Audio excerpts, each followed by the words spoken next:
Hello guys. इस video में हम डिस्कस करेंगे डिज़ाइन ऑफ स्टील स्ट्रक्चर के objective questions from question number 71 to question number 80। Question number 71, area of openings for buildings of large permeability is more than. Large permeability का मतलब क्या होगा?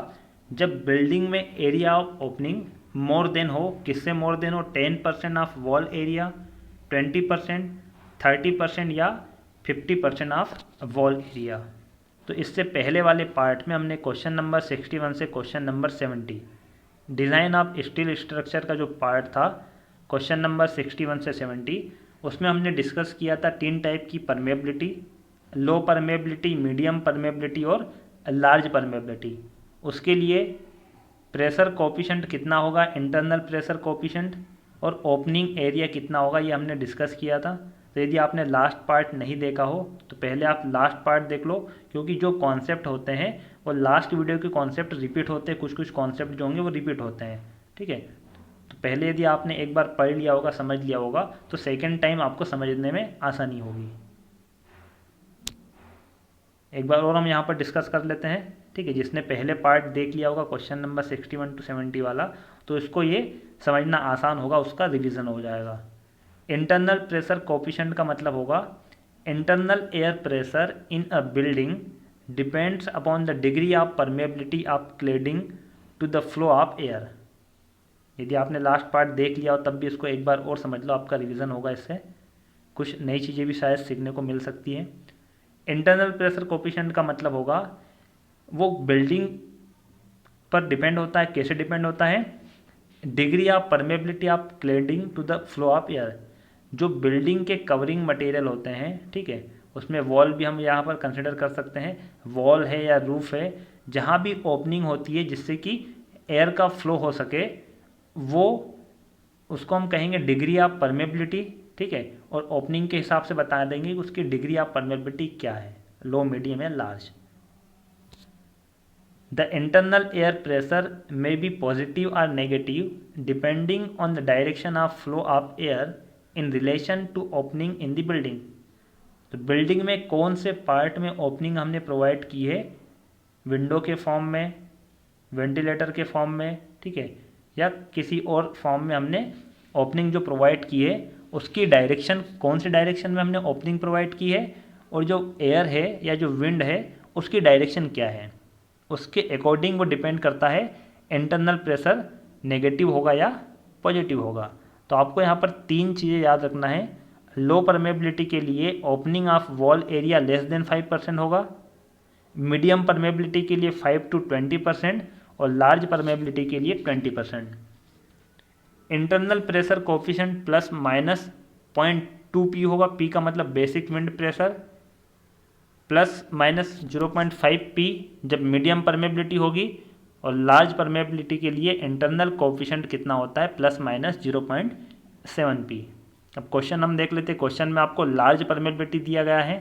Large permeability जब opening area more than 20% होगा तो वहाँ पर क्या होगा, large permeability. Question number 71, option B is correct. Question number 72, as per IS 800 the maximum bending moment for design of purlins can be taken as.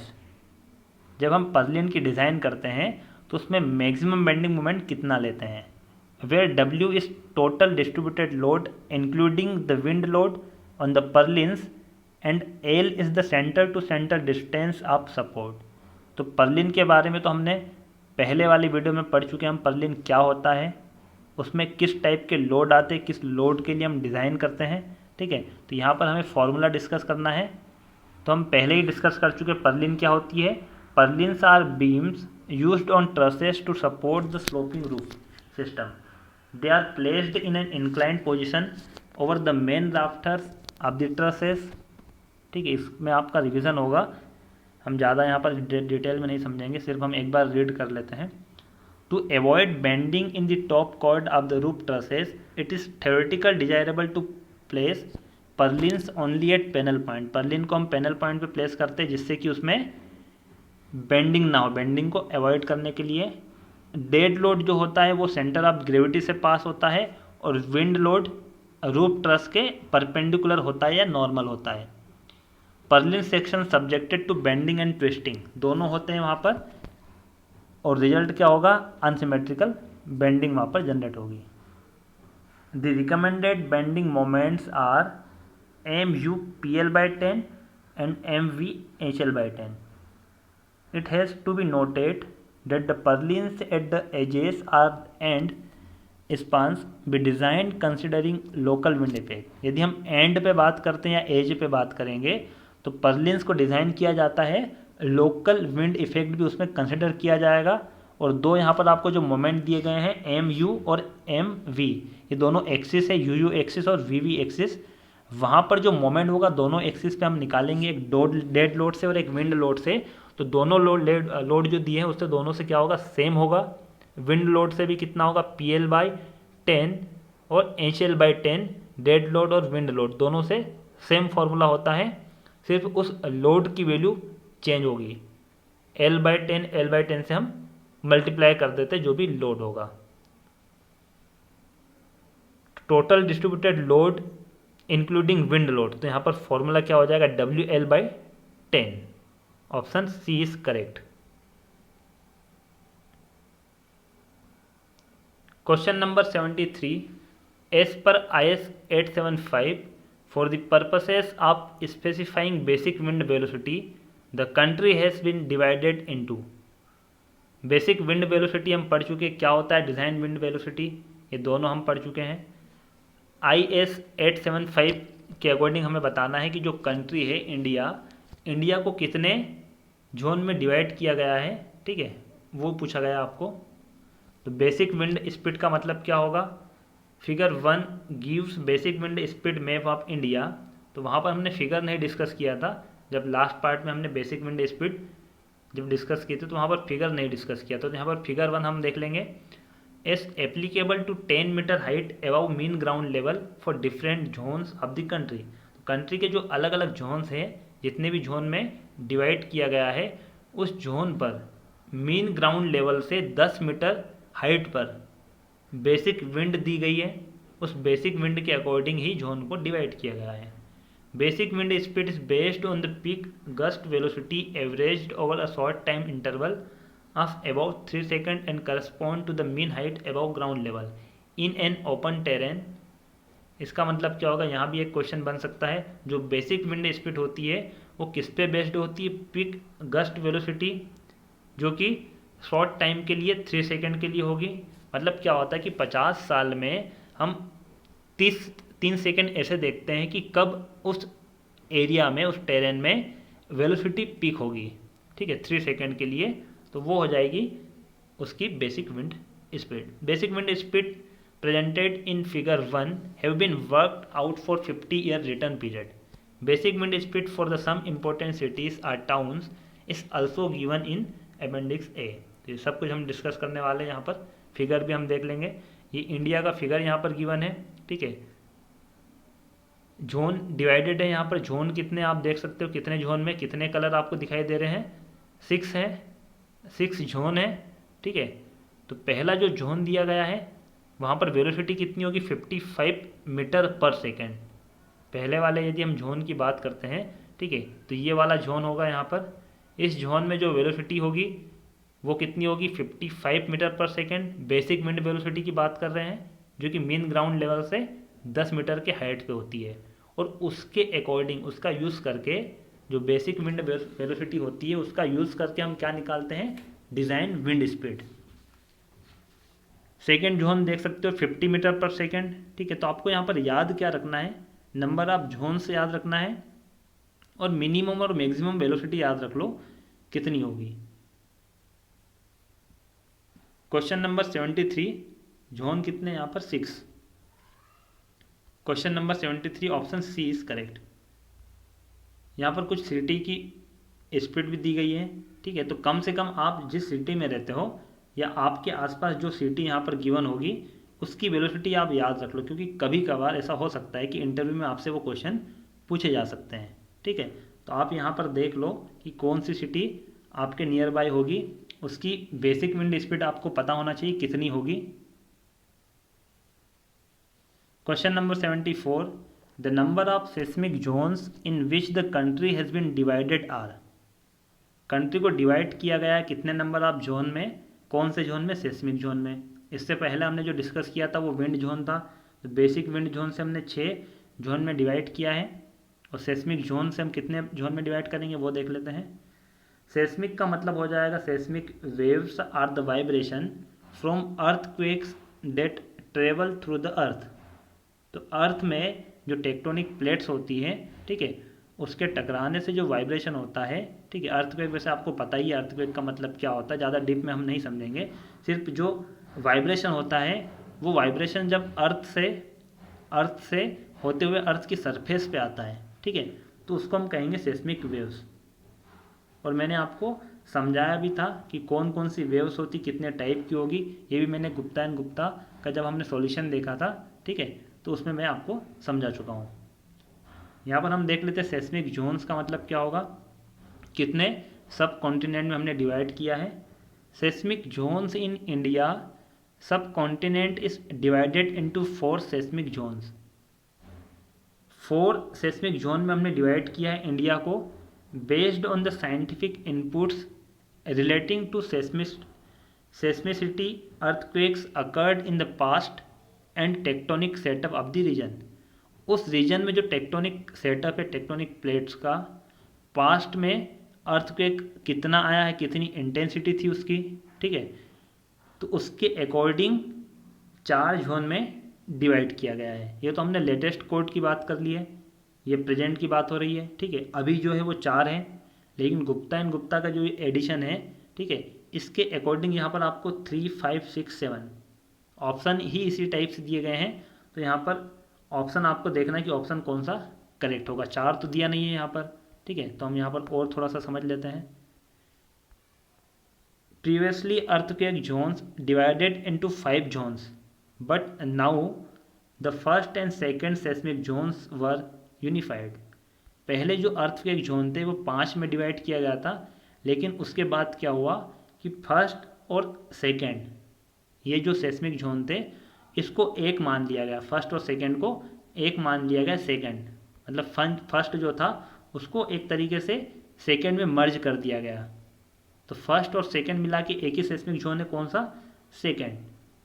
यदि आपको exam में पूछा जाता है और इस टाइप का क्वेश्चन हो तो आप 5 आंसर लगाओगे, और यदि वहाँ पर 4 होगा तो आपका करेक्ट आंसर क्या होगा, 4। Question number 74 option B is correct.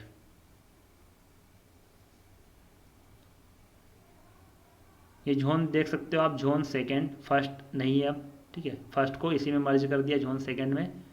Zone second यदि हम बात करते हैं तो इंडिया में लगभग 41% जो सब कॉन्टिनेंट है वो किस में आता है, जोन सेकेंड में। तो हमारे यदि हम देखते हैं जोन 5 जो कि वेरी हाई रिस्क जोन है, सबसे ज़्यादा अर्थक्वेक की इंटेंसिटी जोन 5 में होगी, जो कि एरिया कितना है, लगभग 11%। तो आप यहाँ से एक क्वेश्चन और बन सकता है कि कौन से जोन में जो इंटेंसिटी होगी वो हाई होती है। तो जैसे जैसे जोन बढ़ेगा, zone second, zone third, fourth, fifth में सबसे ज़्यादा इंटेंसिटी होगी, फोर्थ में उससे कम होती है, थर्ड में उससे कम होती है, और सबसे कम इंटेंसिटी सेकेंड जोन में होगी, जो कि इंडिया 41% सेकेंड जोन में आता है। Question number 75, minimum pitch provided in riveted steel tank is. Steel tank में मिनिमम पिच कितनी प्रोवाइड की जाती है, 3D। D is diameter of rivets. Question number 75 option D is correct. Steel, design of steel structure और RCC, इन दो subject में, ठीक है, इन दोनों सब्जेक्ट में IS कोड का यूज़ ज़्यादा किया जाता है। वैसे IS कोड तो सभी सब्जेक्ट के लिए होता है, लेकिन स्टील और RCC इन दोनों के लिए IS कोड का यूज़ ज़्यादा किया जाता है, ज़्यादा क्वेश्चन आते हैं IS कोड से।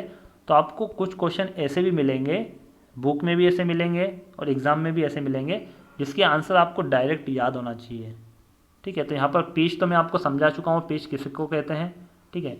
अब उसका यहाँ पर अगर आपको पिच पूछा गया, मिनिमम पिच पूछा गया स्टील टैंक के लिए, तो कितना हो जाएगा 3D।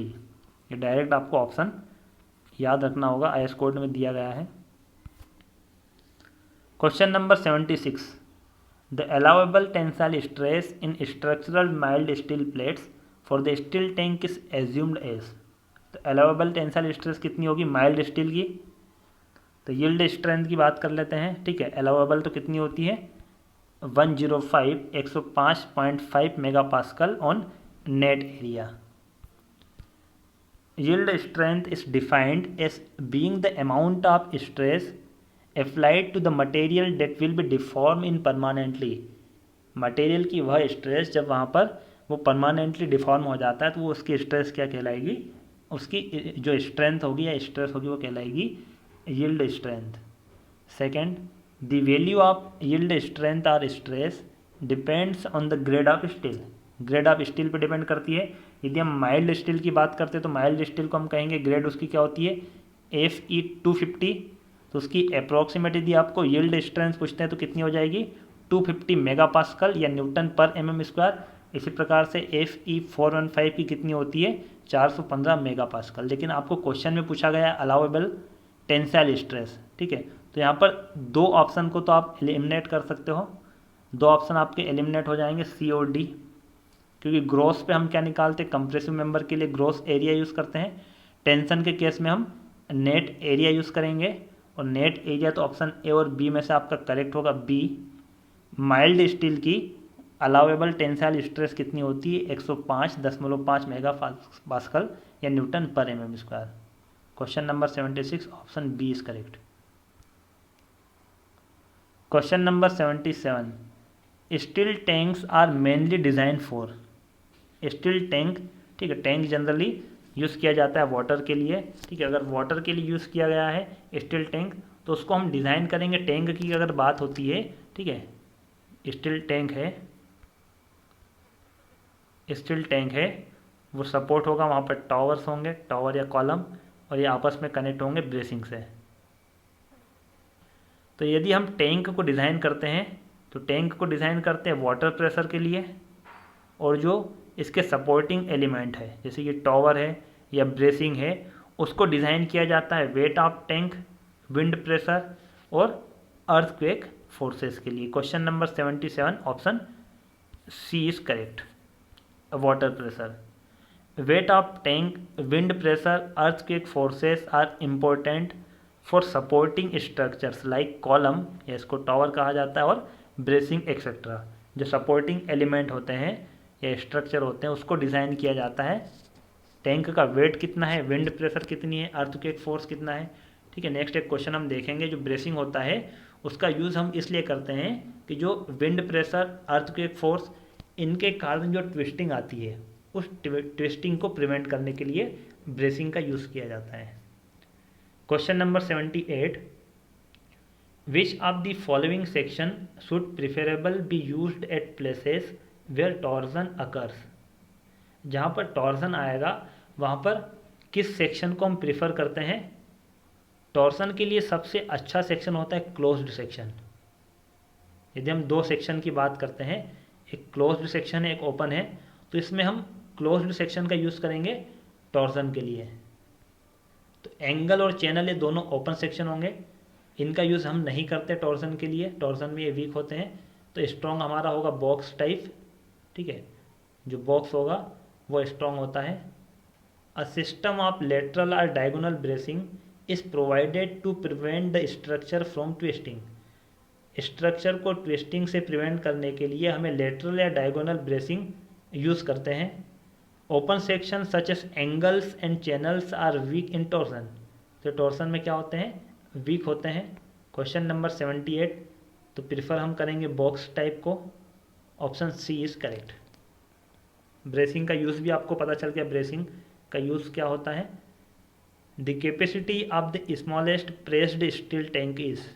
कैपेसिटी आपको पूछी गई है, प्रेस्ड स्टील टैंक है और स्मॉलेस्ट है तो उसकी कैपेसिटी IS कोड के अकॉर्डिंग कितनी होती है। The capacity of the smallest pressed steel tank is 1950 litre and corresponding size of the tank is 1.25 metre, 1.25 metre, 1.25 metre, मतलब डेप्थ, हाइट और विड्थ क्या होगी, 1.25 मीटर होगी। तो दो क्वेश्चन आपसे आपके यहाँ पर बन सकते हैं, कैपेसिटी और डायमेंशन।